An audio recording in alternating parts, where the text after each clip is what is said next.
Bueno, conmigo Carlos Carrillo, él es abogado del equipo legal de Ricardo Martinelli. Y don Carlos, pareciera que el sistema está fuera de control. Uno, Harry Díaz se puede decir que está como si fuera en un topón, ahora que está de moda las tablas, y no solamente va a un medio, sino que manda una carta casi de reto a alguien a quien le va a tocar ser juez en un caso y fiscal en el otro. Y obviamente este caso de Grimaldo Córdoba que ha dejado estupefacto a muchos que dicen, bueno, ¿por qué hay penas de este tipo laxas para unos y medidas cautelares tan férreas para otros?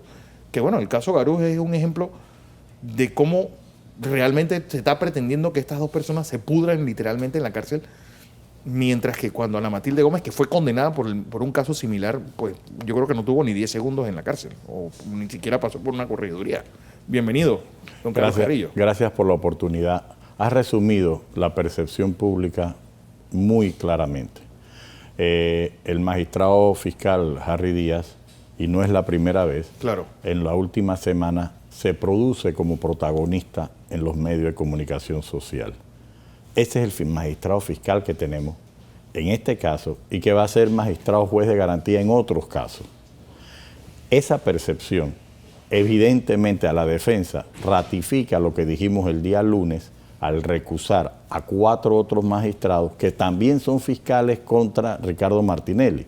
Entonces, den la justificación formalista que deseen, pero al final del camino, 4 personas que están acusando a Ricardo Martinelli van a ser sus jueces, y eso es inaceptable en cualquier lógica jurídica.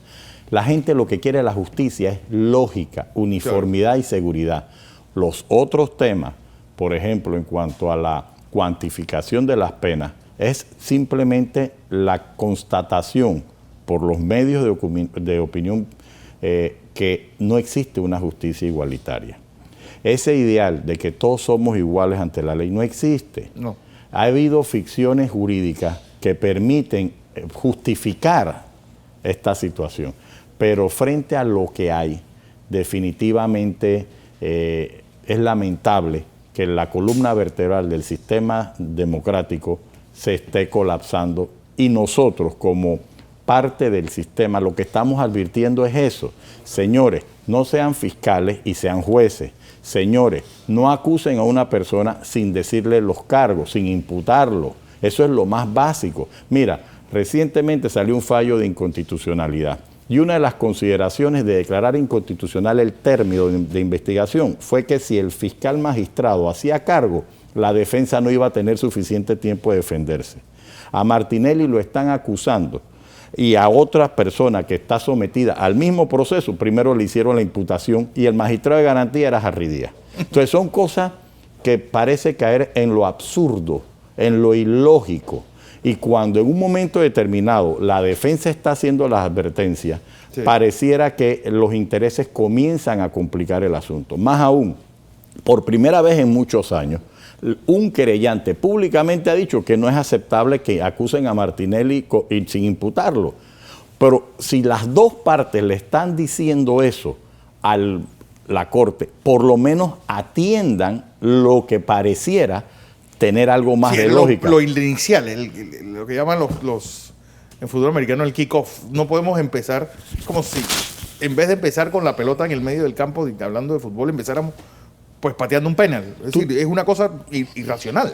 Correcto. ¿Tú te imaginas cómo quedará la Cancillería panameña o el gobierno panameño en foros internacionales cuando pretenda llevar esto internacionalmente a decirle a otros estados, uno, yo quiero que Martinelli venga a Panamá, pero yo no lo he imputado. Lo estoy acusando, pero no lo he imputado.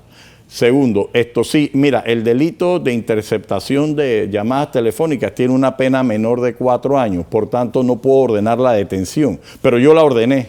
Entonces, esto sí, existen los precedentes que no se ordenaba, pero en este caso la gravedad del asunto me motiva romper las estructuras constituidas. Y por último, la percepción de seguridad. Eso aparte de la situación física de ciertas personas, por ejemplo en el caso del señor Garús, que es evidente la reacción pública, la ola que ha creado de solidaridad hacia una persona que el propio juez dice que no debía estar detenido. O sea, si un juez te dice, este hombre no debe estar detenido, sí, pero artes y magia jurídica lo mantienen detenido y ahora sucede esto, el juez salvó su responsabilidad. Los superiores van a decir que ellos no revocaron, sino declararon una nulidad, pero el hombre está con un problema cardíaco y al final del día una autoridad dijo, este hombre no debe estar detenido. Y por añadidura, la fiscalía, que tiene la responsabilidad de la integridad física de la persona, lo que dice, no, yo lo mandé al sistema penitenciario y ellos son los responsables. Es decir, ha sido un peloteo que no pronostica nada bueno. Correcto, y al final de todo, el juez dijo en la audiencia, no debe estar detenido. Entonces, estas situaciones están contaminando. Mira, cuando la defensa tiene que hacer un alto y hacer un llamado de sensatez, de madurez jurídica en este momento de crisis, la situación se está desbordando los parámetros normales. Mira, yo desde 1983, desde que se dijo desde ya, se han dado estos picos de detenciones. Primero fueron 18, después fueron 30, después fue la invasión, después vinieron. Esto siempre se ha dado. Sí. Pero el sistema tiene que fortalecerse. Después de la invasión se tuvo una oxigenación, pero se ha deteriorado y todos los políticos no han tenido la conciencia de ponerse de acuerdo y fortalecer el sistema. Y ahora se pretende utilizar el sistema más allá de lo que las previsiones tienen. Y se está causando cuestiones de moralidad que en un momento determinado aquí no va a quedar credible. La pregunta es, uno, aquí se hicieron serias acusaciones por parte de Norma González sobre la magistrada Russo de Cedeño y las vinculaciones de ella con, se puede decir que el establishment panameño. Hablaron de Alfredo Mota, de Nicolás González Revilla, hablaban de sociedades de el propio Francisco Sierra, ministro consejero, en una trama de sociedades Ramón Fonseca Mora, pues vinculadas al caso Rosenthal en Honduras. Es decir, eso por un lado, y por el otro, las fotos que circulan del magistrado Sedalice, o del hijo del magistrado Sedalice, en el cual, bueno, es alguien que ha salido como asesor de un ministro de Estado, casi rayando en la moralidad esa de que el Ejecutivo no podía poner a alguien venido de sus entrañas como magistrado de la Corte Suprema de Justicia. Y llegan estos dos, se puede decir que heridos a un sistema judicial que parece estar haciendo aguas. Mira, independiente de las consideraciones personales de los dos magistrados nombrados, que hay que respetarlos como personas y como profesionales, cuando tú nombras a alguien nuevo en una posición es para fortalecer el sistema.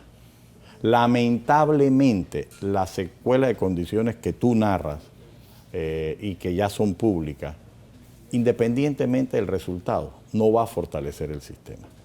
Tú te imaginas en una crisis donde un magistrado fiscal está en todos los medios debatiendo un caso, donde la norma dice que hay que tener reservas legales. Entonces, ¿qué pasa? El magistrado fiscal va y habla todo en la televisión o en los medios de comunicación, y cuando la defensa va, dice que estamos debatiendo el caso públicamente. Pero ¿cómo no lo vamos a hacer si él va? Primero, en ese tipo de sistema llegan estas dos figuras profesionales y en vez de ser de consenso, en vez de ser de fortalecimiento, reconociendo que hay una crisis, que el órgano judicial necesita adicional de un apoyo financiero, porque viene un sistema acusatorio que está a punto de causársele un cisma producto de este tipo de cuestionamiento.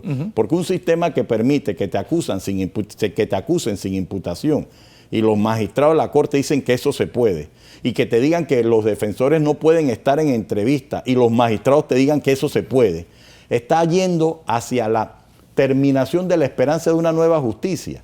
Y en este momento que llegan dos mentes frescas, dos mentes que tenían que ser como de fortalecimiento, ya hay una fisura.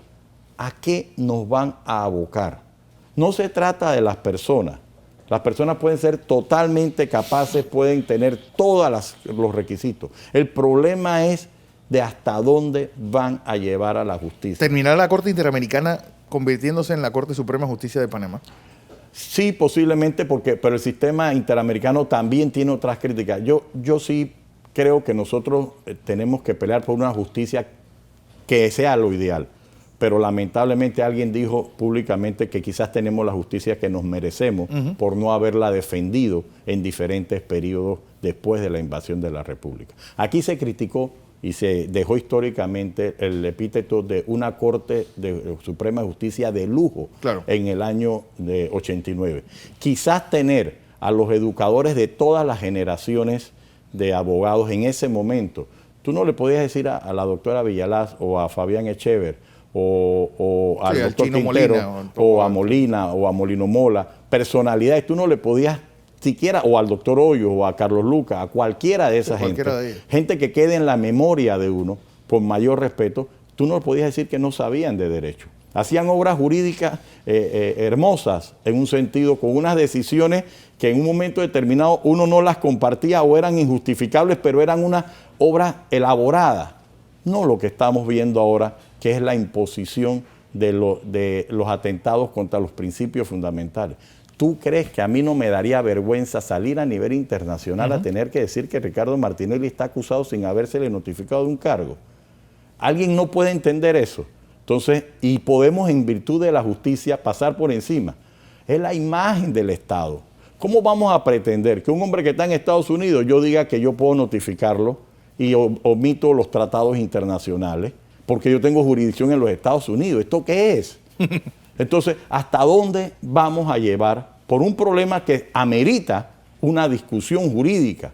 Ahí hay víctimas. Ya están diciendo, oye, el responsable no es la defensa, es la institucionalidad. ¿Tú sabes lo que significa que el querellante te esté diciendo, oiga, señores, impútelo primero antes de acusarlo y tú no le hagas caso? O sea, las víctimas se merecen un respeto, los querellantes se merecen un respeto. Sean ciertos o sean falsas las acusaciones, debe creerse en el sistema. Esa audiencia del viernes fue realmente vergonzosa. Sobre todo, yo pensaba que el magistrado Mejía era un hombre más ecuánime y más mesurado.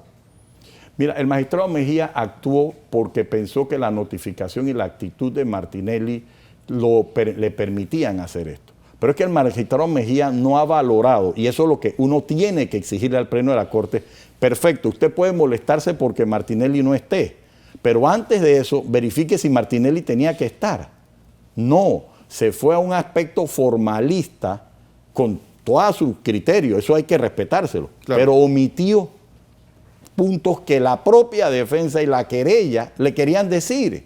Y ahora ha sometido a la Corte a tener vía amparo o vía nulidades que resolver. Y encima de eso el fiscal no lo ayuda y se va a los medios a decir una serie de situaciones que cómo lo justificas en su cargo.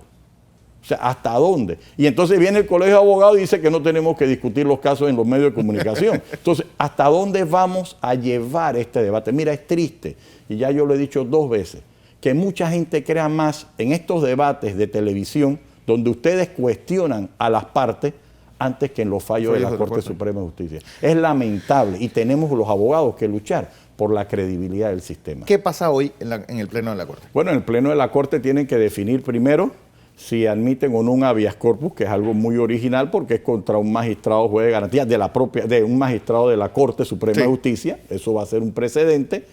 Segundo, van a tener que decidir si aceptan lo que la defensa advirtió, que no resolvieran en un pleno a puertas cerradas si no fueran a un procedimiento. Y pareciera que los argumentos de la defensa, que son muy sólidos, han comenzado a por lo menos obligar a la Corte a discutir estas situaciones. De que se contradicen en un mismo momento histórico, se está haciendo, pero es que las reformas constitucionales del 2008, por la mejor intención que tuvieron, no previeron estas cosas y los intereses coyunturales nos están llevando al exceso. Así que, ¿qué puede pasar? Hoy, los diferentes escenarios que pueden terminar. La Corte tiene que decidir si existe una orden que atente contra la libertad de Ricardo Martinelli o no. Si deciden que existe, tienen que declararla ilegal. Si no existe, tienen que declararlo no viable. Y adicional a lo anterior, el resto de los magistrados va a decir vamos a una audiencia o entremos a fallar de inmediato. Aparte, hay 2 amparos que fueron presentados en el día de ayer que también en los próximos días van a tener que tomar alguna decisión. Y en el camino, si queremos forzar la máquina de la justicia, pretender una detención preventiva de Ricardo Martinelli para sustentar una extradición o una orden de aprehensión o una citación o una... ya esos elementos, lamentablemente, como la Fiscalía ha sido tan variable, imagínate que la Fiscalía pidió que notificaran a Martinelli de la audiencia vía carta rogatoria.